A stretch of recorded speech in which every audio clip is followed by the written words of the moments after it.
أعوذ بالله من الشيطان الرجيم بسم الله الرحمن الرحيم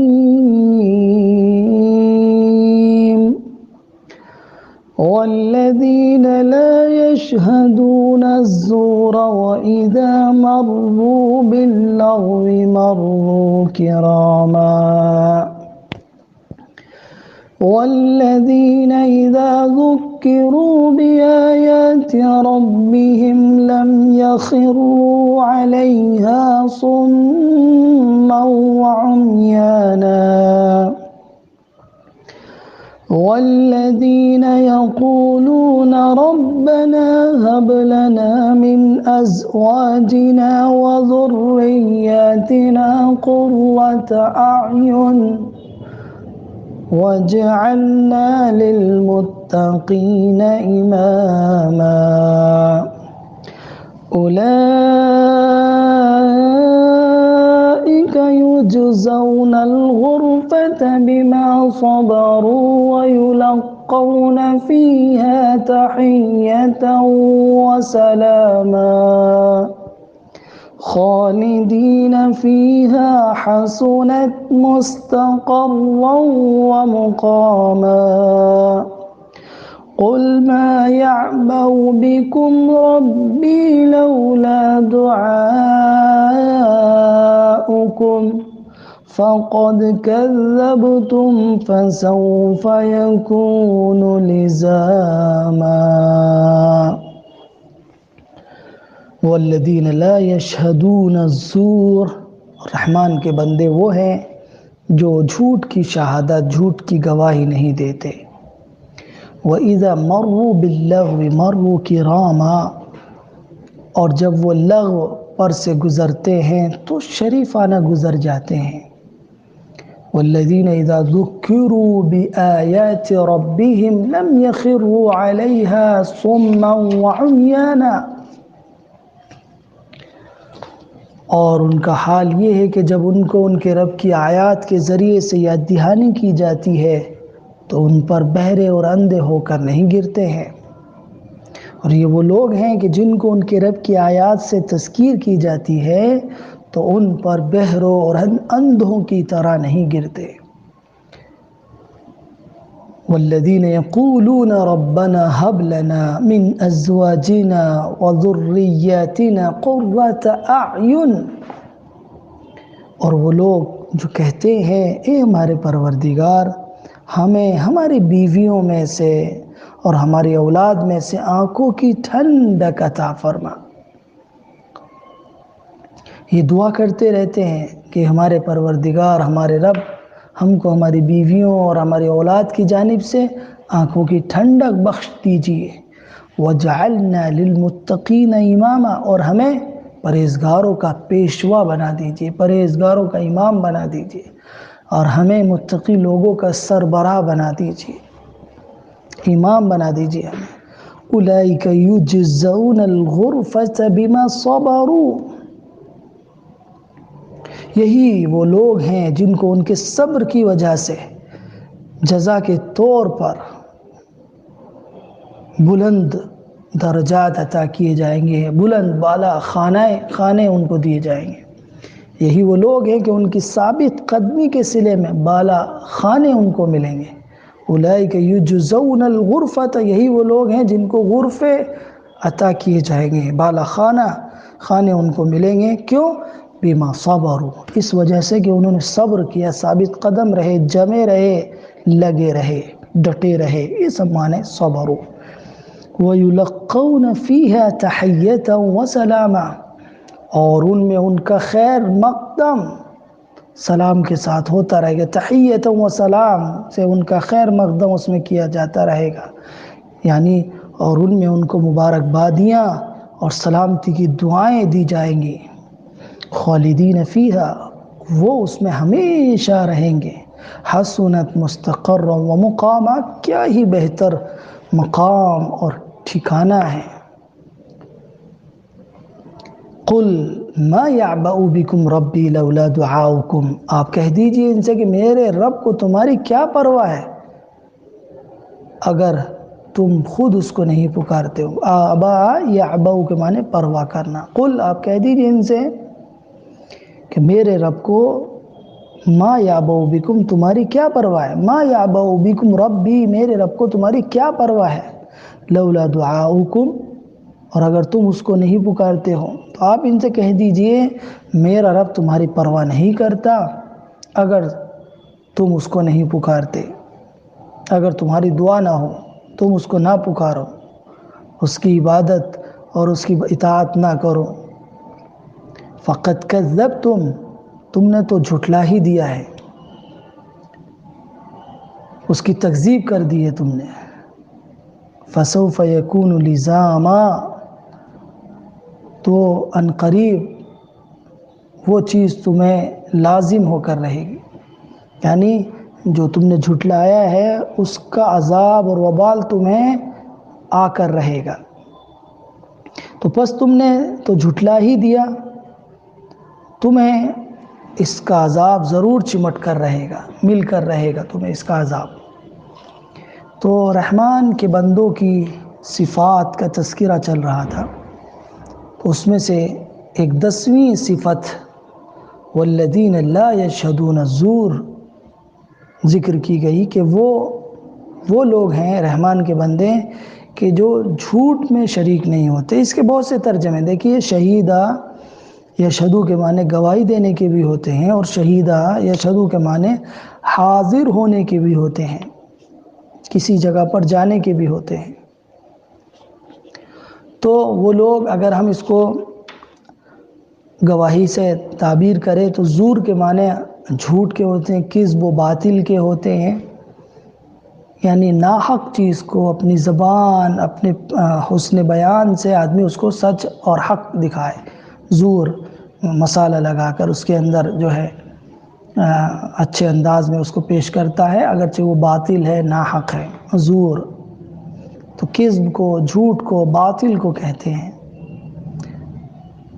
تو ان کی ایک صفت یہ بتائی جا رہی کہ لوگ جھوٹ اور باطل کی مجلسوں میں شریک نہیں ہوتے۔ اگر ہم اس کو شہیدہ یشہدو حاضر ہونے کے معنی میں لیتے ہیں تو زور سے مراد جھوٹی مجلسیں، مقامات، جھوٹ کی جگہ، اس میں وہ نہیں جاتے، حاضر نہیں ہوتے۔ اور سب سے بڑا جھوٹ اور سب سے بڑا باطل کفر و شرک ہے، اس کے بعد عام جھوٹ ہے اور گناہ کے کام ہیں۔ تو اللہ کے بندے، یہ مقبول بندے وہ ہیں کہ ایسی مجلسوں میں شرکت سے بھی دور رہتے ہیں جہاں پر کفر ہے، جہاں شرک ہے۔ اگر ہم اسے یشہدو کو معنی لیتے ہیں حاضر ہونے کے تو یہ معنی ہوں گے کہ وہ جھوٹی جگہ پر نہیں جاتے ہیں۔ جھوٹی جگہ کیا ہے؟ جہاں کفر ہو رہا ہے، شرک ہو رہا ہے، گانے بجانے کی محفلیں ہو رہی ہیں، شراب اور کباب کی محفلیں ہو رہی ہیں۔ تو یہ اللہ کے نیک بندے ایسی محفلوں سے پرہیز کرتے ہیں، ان کے اندر نہیں جاتے وہ۔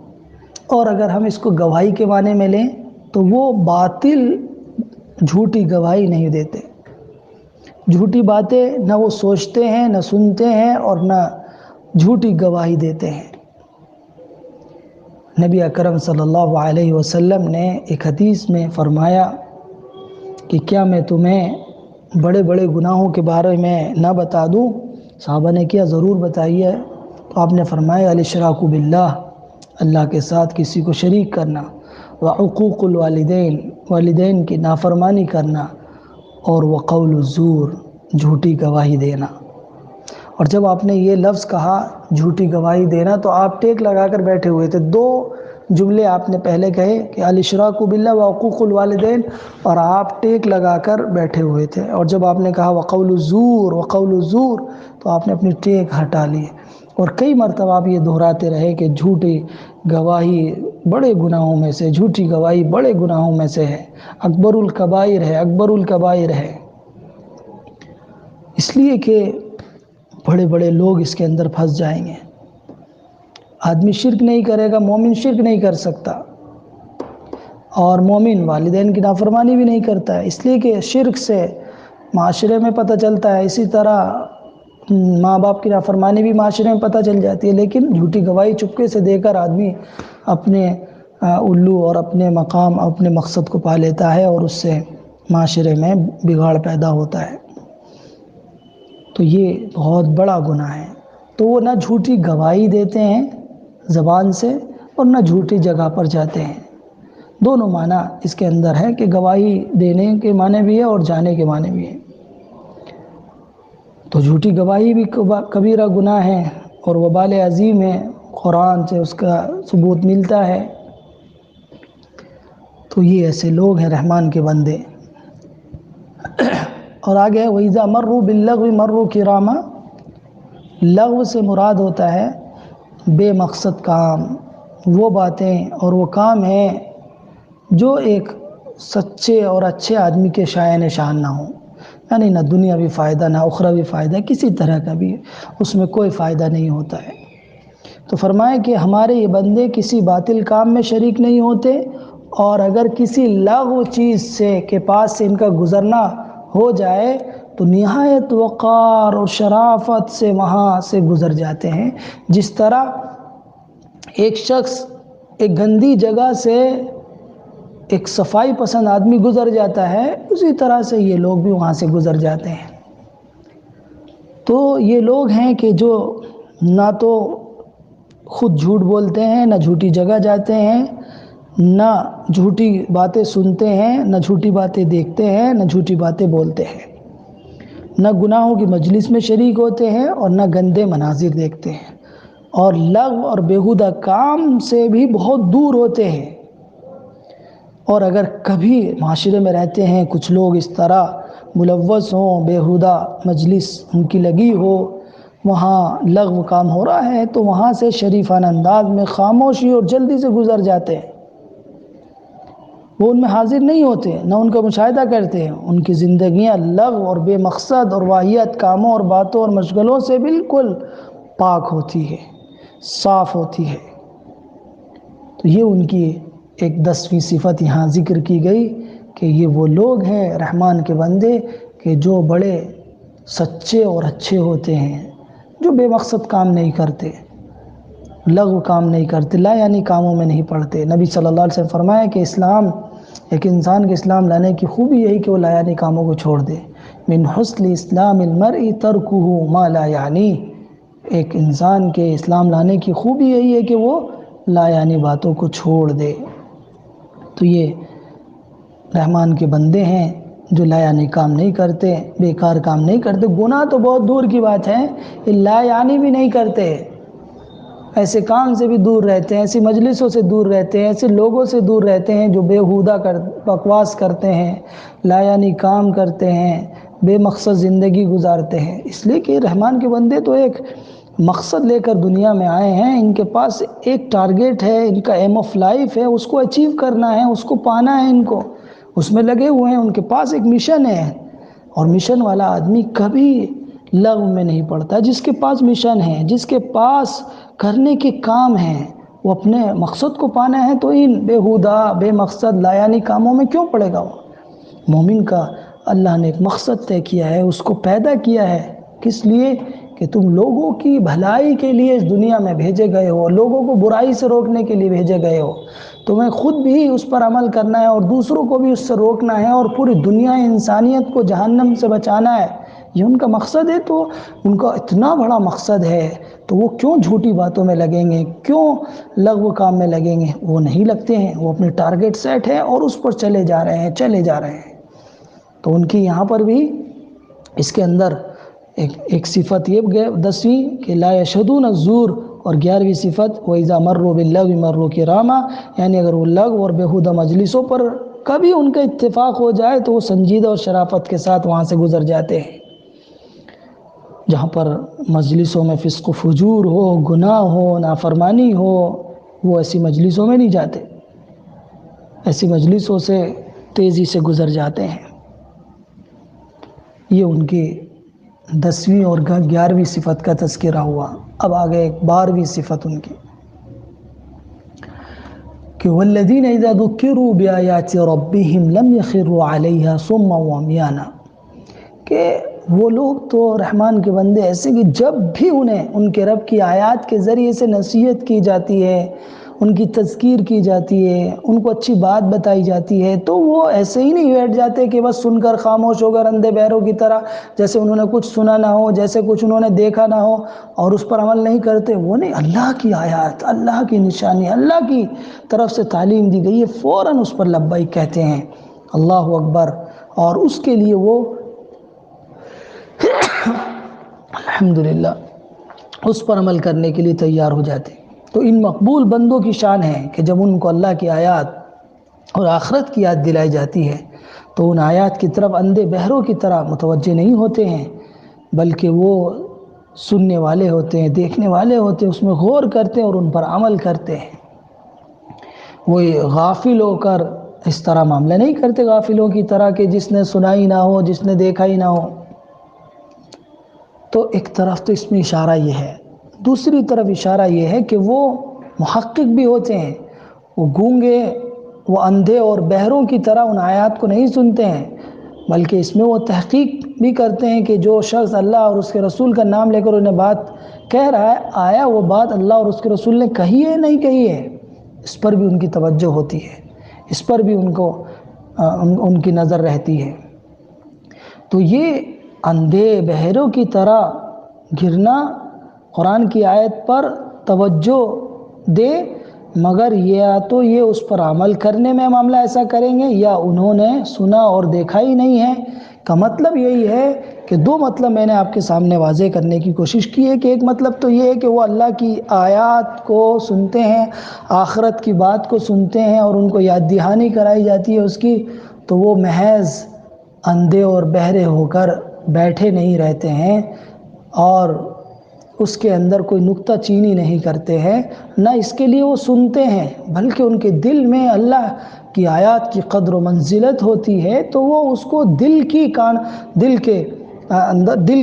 کانوں سے سنتے ہیں۔ وہ تو قرآن کے ذریعے سے جب بھی ان کی تعلیم و تذکیر کی جاتی ہے تو اس سے فائدہ اٹھاتے ہیں، وہ اس پر عمل کرنے کی کوشش کرتے ہیں، اس کی مخالفت کے لیے اس پر اندھے بہرے ہو کر نہیں گرتے، مخالفت کرتے رہیں، بس اس میں سے عیب نکالتے رہیں، کمی نکالتے رہیں۔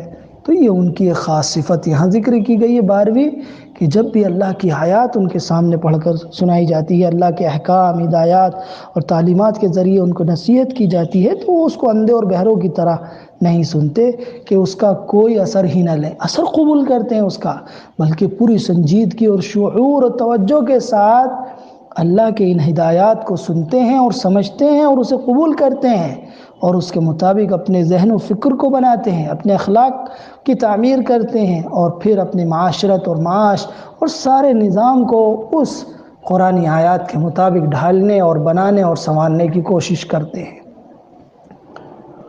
والذین یقولون ربنا هب لنا من ازواجنا وذریاتنا قرۃ اعین وجعلنا للمتقین اماما، اور یہ ان کی 13ویں صفت ہے کہ وہ صرف اپنے ہی لیے کام نہیں کرتے، بلکہ وہ اپنے بچوں کے لیے، اپنے خاندان کے لیے، اور ان کو بھی وہ راہ راست پر دیکھنا چاہتے ہیں، ان کو بھی اپنی آنکھوں کی ٹھنڈک بنانا چاہتے ہیں۔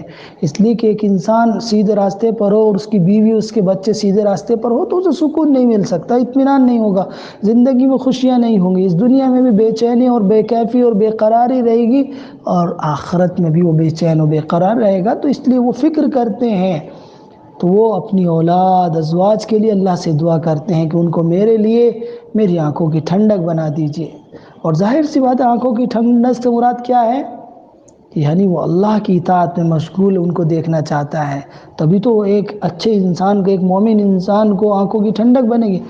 آنکھوں کی ٹھنڈک یہ نہیں کہ وہ سامنے ان کو دیکھتے رہے اور وہ نافرمانی کرتے رہے، اللہ کے باغی ہوں، کبھی سکون اور اطمینان نہیں ہوگا اور نہیں آنکھوں کی ٹھنڈک بنے گی۔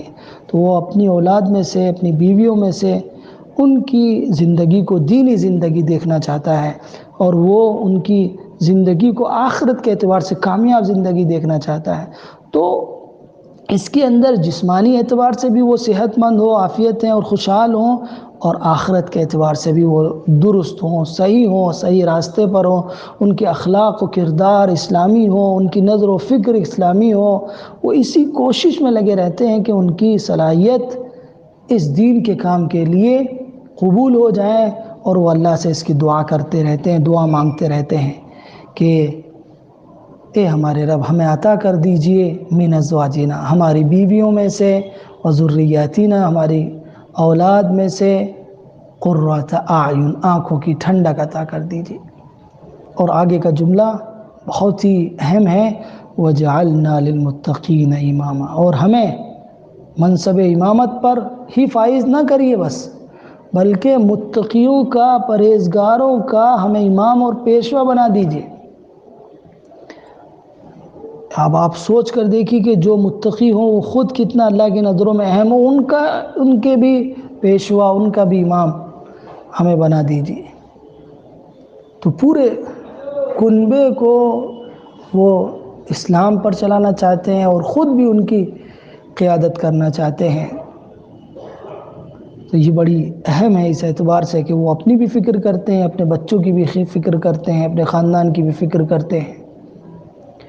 تو یہ اس میں ان کی اسی فکر کو یہاں پیش کیا گیا ہے کہ وہ اسی فکر کے ساتھ زندگی گزارتے ہیں اور برابر اپنے رب سے دعا کرتے رہتے ہیں کہ ہمارے رب ہم کو ہمارے اہل و عیال کی طرف سے آنکھوں کی ٹھنڈک نصیب کر دیجئے، ان کے اعمال و اخلاق اپنی پسند کے بنا دیجئے، ہماری تمناؤں کے مطابق بنا دیجئے، اور ہم اس دنیا میں صالحین و متقی لوگوں کے پیشوا بن جائیں، اور آخرت میں بھی صالحین متقی لوگوں کے امام بن جائیں، سربراہ بن جائیں، ایسا ہمیں بھی بنا دیجئے۔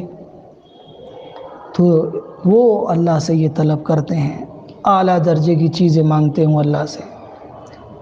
یہ ان کی یہاں پر ایک 12ویں صفت کا تذکرہ ہوا۔ اب دیکھیے انعامات ان کو کیا کیا ملیں گے اللہ کی طرف سے، کہ اولئک یجزون الغرفۃ بما صبروا، یہی وہ لوگ ہیں جن کو غرفہ عطا کیے جائے۔ غرفے کے لغوی معنی بالا خانے ہوتے ہیں۔ تو جنت میں اللہ کے خاص بندوں کے لیے خاص کمرے ہوں گے، بالا خانے ہوں گے جو دور سے نظر آئیں گے۔ جیسے زمین والے ستارے کو دیکھتے ہیں، اس طرح سے ان کے رومز، ان کے کمرے، ان کے بالا خانہ دور سے نظر آئیں گے۔ اور یہ کیوں ملا ہوگا ان کو؟ یہ بہت اہم ہے، بما صبروا، اس لیے کہ انہوں نے صبر کیا۔ صبر کے معنی میں کئی جگہ آپ کو یہ بتا چکا ہوں۔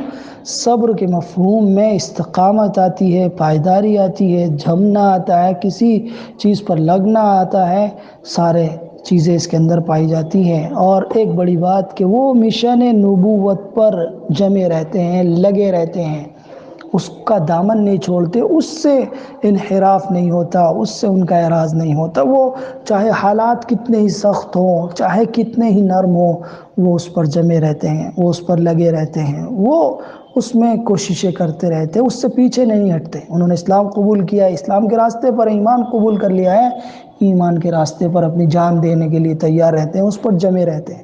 تو ان لوگوں نے بہت کچھ اس کے لیے برداشت کیا ہے اور اس پر لگے رہے ہیں۔ تو ان کے اس صبر کا نتیجہ اللہ تعالیٰ ان کو یہ دے رہا ہے کہ ان کو بہت اعلیٰ درجے کی جنت میں بھی بالا خانے عطا کرے گا۔ ان کے اعمال کے صلے میں جنت کے بالا خانے اللہ ان کو عطا کرے گا، اس لیے کہ انہوں نے دنیا میں تواضع کا مظاہرہ کیا، عاجزی اور انکساری کا مظاہرہ کیا، اتنی صفات ان کے اندر تھی، یہ اوصاف اور یہ اعمال ہی ہے کہ اب ان کو جنت کے اعلیٰ مقام ملنے چاہیے، جنت کے اونچے ان کو بالا خان، ان کو اونچے درجات ملنے چاہیے۔ یہ ہے بما صبروا کہ ان کے یہ سب ملا ہے، ان کے اندر جو کوالٹی ہے، جو اوصاف ہے، اور جو اس کو برابر اس کو جاری رکھے گئے ہیں۔ یہ بڑی نعمت ہے کہ آدمی کسی راہ راست پر استقامت کے ساتھ لگا رہے۔ تو پہلا انعام تو یہ ہوگا۔ دوسرا انعام وَيُلَقَّوْنَ فِيهَا تَحِيَّةً وَسَلَامًا، ان کو موسٹ ویلکم ہوگا، چاروں طرف سے جنت میں فرشتے ان کا ویلکم کر رہے ہوں گے۔ یہ ان کا احساس ہے، یہ ان کو انعام ہے کہ ان کو مبارکبادیں ملیں گی، سلام پیش کیا جائے گا ان کے اندر۔ وَيُلَقَّوْنَ فِيهَا تَحِيَّةً وَسَلَامًا، تحیہ و سلام یعنی چاروں طرف سے ان کے فرشتے مبارکباد اور سلامتی کے ساتھ ان کا خیر مقدم کر رہے ہوں گے، موسٹ ویلکم کر رہے ہوں گے ان کو۔ ان کی یہ امتحان، اس میں ان کا اعزاز ہے، اکرام ہے، نہایت ان کے ساتھ جو ہے کرم فرمائی کا معاملہ ہوگا یہ اللہ کی طرف سے۔ اب اس کے بعد یہاں تک تو یہ مومنین اور یہ حسنت، پھر اس میں خالدین فیہا، اس میں ہمیشہ رہیں گے، حسنت مستقرا و مقامہ، اور بہت ان کا بہترین یہ ٹھکانہ اور جگہ ہوگی ان کی۔ اور اس سے پہلے دوزخ کے لیے بھی یہ الفاظ استعمال ہوئے تھے اس کے جیسے کہ انہا ساعت مستقرا و مقامہ، کہ وہ بہت برا ٹھکانہ ہے۔ تو جو لوگ اسلام کی مخالفت کرتے ہیں اور اس کے تعلیمات پر عمل نہیں کرتے، ایمان کو قبول نہیں کرتے، ان کے لیے جہنم ہے جو بہت برا ٹھکانہ ہے۔ اب یہاں پھر ان کو ایک بار مخالفین کو دھمکی دی جا رہی ہے، مشرکین کو یہاں جھنجھوڑا جا رہا ہے کہ قُلْ مَا يَعْبَأُ بِكُمْ رَبِّي لَوْلَا دُعَاؤُكُمْ، کہ یہ لوگ اگر تمہاری باتوں کو قبول نہیں کرتے ہیں تو نہ کریں، یہ اللہ کو پکارتے نہیں ہیں، نہ پکاریں، اللہ کو کیا ان کی ضرورت ہے، اللہ کو ان کی ضرورت ہے، ان کو اللہ کی ضرورت ہے۔ تو اگر یہ تمہاری دعوت کو جھٹلاتے ہیں تو پھر اب یہ اس کے انجام کے لیے تیار ہو جائیں۔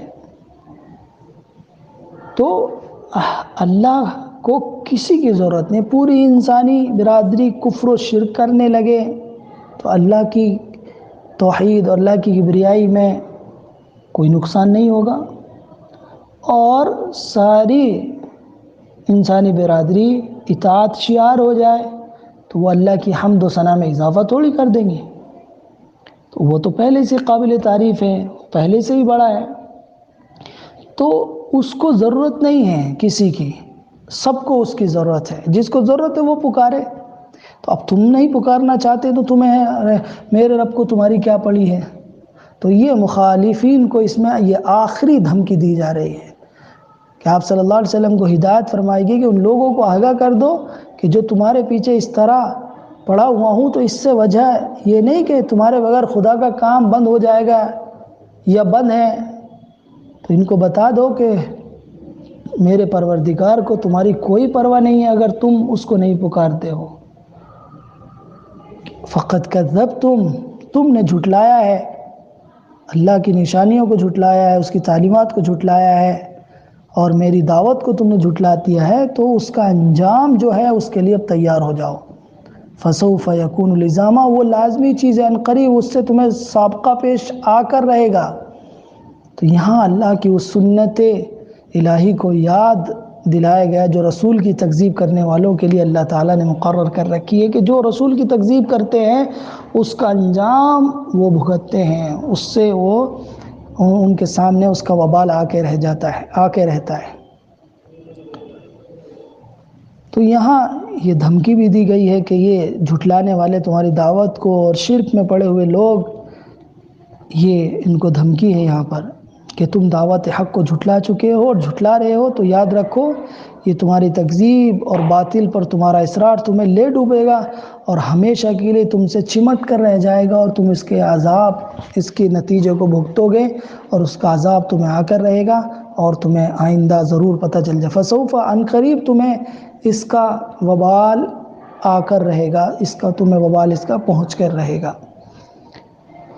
تو عزیز طالبات، ہم یہاں آج سورہ فرقان کو مکمل کر چکے ہیں، اور یہ آپ کے نصاب کی آخری صورت تھی۔ یہ آپ کا اس سال کا پورا نصاب قرآن کا مکمل ہو چکا ہے۔